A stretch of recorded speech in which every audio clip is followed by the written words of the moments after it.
Hello friends, welcome back to my channel Akshaya lifestyle. இன்றைக்கி நம்ம கடாய் பன்னீர் எப்படி செய்கிறது அப்படின்றத தான் இந்த வீடியோவில் நம்ம பார்க்க போகிறோம்.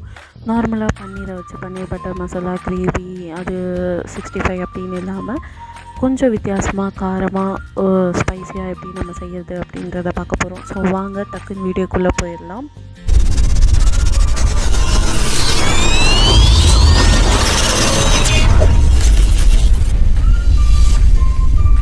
ஃபர்ஸ்ட் கடாய் பன்னீர் செய்யறதுக்கு நம்ம ஒரு மசாலா ரெடி பண்ணிக்க போகிறோம்.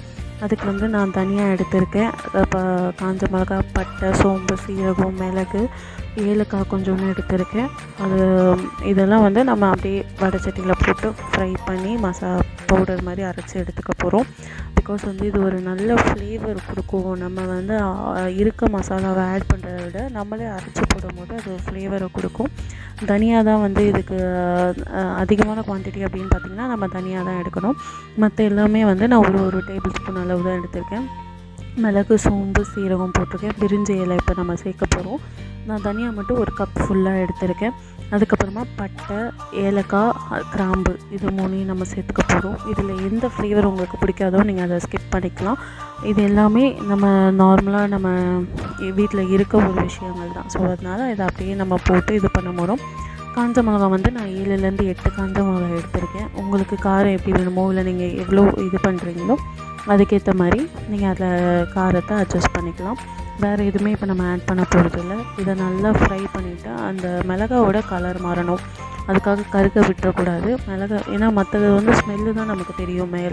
மிளகாவோட கலர் மாறும் போது தான் அது ரோஸ்ட் ஆகிடுச்சா அப்படின்றது நமக்கு தெரியும். ஸோ இந்த மாதிரி லைட்டாக இப்போ அது கலர் மாதிரி இருக்க தெரியுது இல்லைங்களா? இந்த மாதிரி இது பண்ணுங்கள். ரொம்ப ஹை ஃப்ளேமில் வைக்காதீங்க, கருகிரும். லோ ஃப்ளேமில் வச்சு நீங்கள் இது பண்ணுங்கள். இந்த மாதிரி மிளகா உடச்சி பார்க்கும்போது சட்டுன்னு உடஞ்சிச்சு அப்படின்னா அது சூப்பராக ரெடி ஆகிடுச்சுன்னு அர்த்தம். இது மாதிரி இது நல்லா வதங்கினதுக்கப்புறமா கொஞ்சம் நேரம் ஆற வைங்க. உடனே மிக்சியில் போட்டு நம்ம அரைக்கக்கூடாது. இந்த மாதிரி நல்லா ரஃப்பாக அது ஆறினதுக்கப்புறமா நம்ம மிக்சியில் ட்ரான்ஸ்ஃபர் பண்ணிவிட்டு பொடியாக நல்லா அரைச்சிக்க போகிறோம். ரொம்ப நைஸாக அரைக்கக்கூடாது. அந்த திரியாக அப்படியே கொஞ்சம் வரன்னு இருக்க பதத்தில் தான் அரைக்கணும். பிகாஸ் நைஸாக அரைச்சிங்கன்னா அந்த ஃப்ளேவர் கரெக்டாக இருக்காது. நம்ம எல்லாமே ஃப்ரை பண்ணி போடுறதுனால அது கொஞ்சம் நரன்னு இருந்தால் தான் அந்த ஃப்ளேவர் கரெக்டாக இருக்கும். இப்போ நம்ம இதை மாற்றிட்டு ஒரே பேட்சில் போட்டுருங்க. தனித்தனியாலாம் போடணுன்னு இல்லை. நீங்கள் அதிகமாக அரைச்சி நீங்கள் ஸ்டோர் பண்ணி வைக்கணும்னு நினச்சிங்க அப்படின்னா ஸ்டோர் பண்ணி வைக்கும் போது வேணால் நீங்கள் அதிகமாக போட்டுக்கலாம். மசாலா ரெடி ஆகிடுச்சு, மசாலா பவுடர் ரெடி ஆகிடுச்சு. நெக்ஸ்ட்டு என்ன செய்யறதுன்றதை பார்க்கலாம் வாங்க. நெக்ஸ்ட்டு நம்ம என்ன பண்ண போகிறோம் அப்படின்னு பார்த்திங்கன்னா ஒரு பேஸ்ட்டு நம்ம செய்ய போகிறோம். இதுக்கு ஒன்றும் அதிகமாக எதுவுமே தேவையில்லை. வெங்காயம், தக்காளி, இஞ்சி, பூண்டு இவ்வளோ தான் இதுக்கு தேவையானது. அதே மாதிரி இதையும் நம்ம எண்ணெய் ஊற்றி நல்லா வதக்கிட்டு மிக்சியில் போட்டு அரைச்சி பேஸ்ட் ஆக்கிக்க போகிறோம். அவ்வளோதான். ஸோ அந்த பவுட்ரு அரைக்கிறதுக்கு நீங்கள் அதை காய வைக்கிறீங்க இல்லையா, அந்த ஸ்டேஜ்லேயே நீங்கள் இதையும் செஞ்சுருங்க. அதே பேனில் நான் ஒரு 2லேருந்து 3 கரண்டி எண்ணெய் ஊற்றிக்கிறேன். உங்களுக்கு நீங்கள் எப்படி வேணுமோ நீங்கள் அதை இது பண்ணிக்கலாம். நல்லா வதங்குற அளவுக்கு இருக்கணும். கம்மியாக ஊற்றிக்காதீங்க. வெங்காயம் நல்லா அதில் அந்த ஆனியன் ஆயிலோட கோட் ஆகிற அளவுக்கு கொஞ்சம் தாராளமாகவே எண்ணெய் ஊற்றிக்கோங்க. நான் 2 வெங்காயம் எடுத்திருக்கேன், 4 தக்காளி எடுத்திருக்கேன்.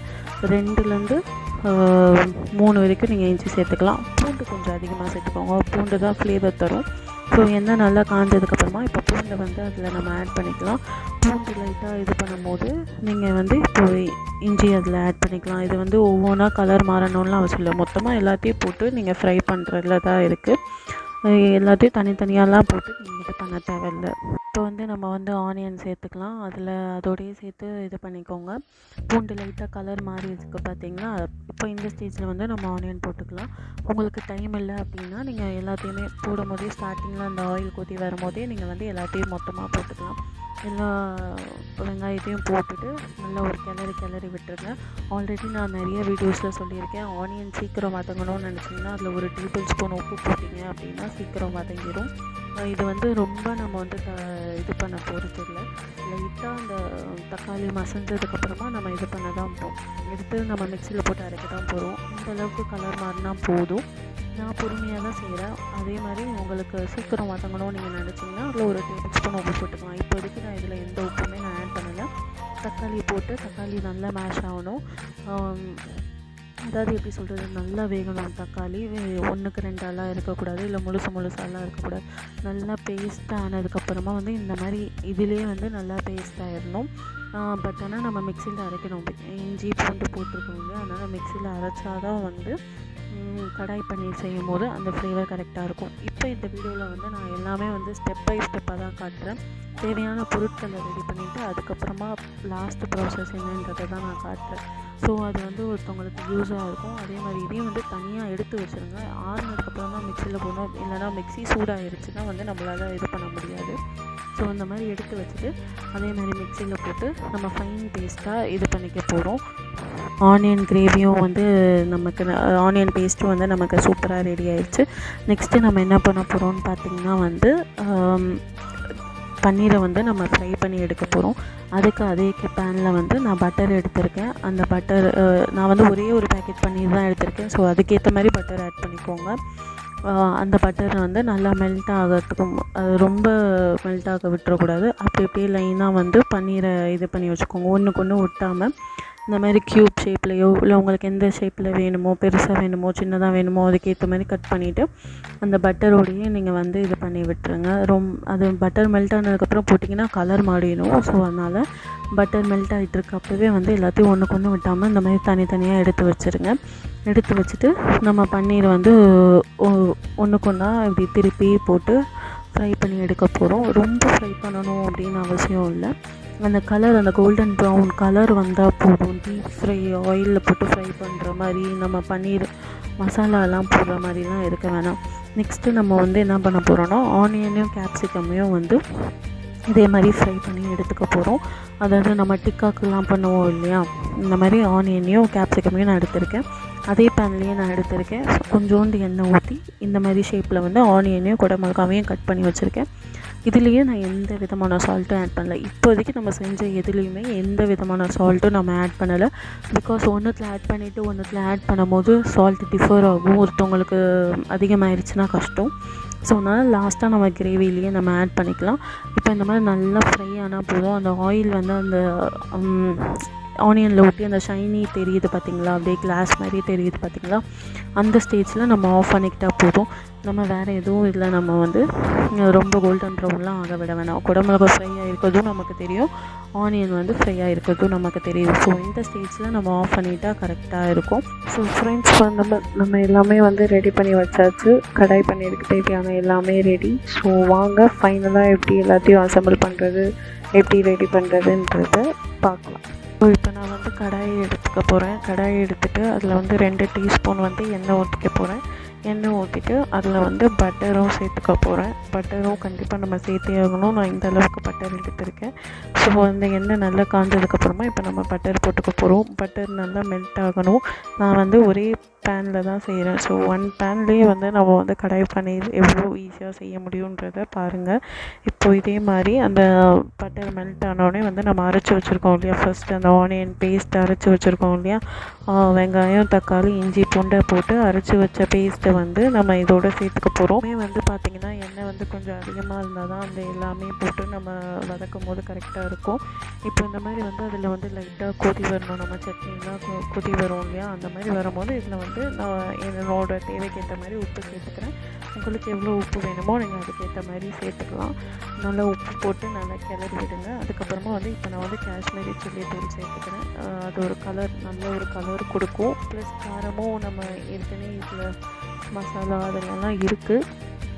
இந்த இதுக்கேற்ற கலரும் காரத்தையும் அது கொடுக்கும். ஸோ அதனால் வந்து அதை போட்டு கிளறி விட்டுக்கோங்க.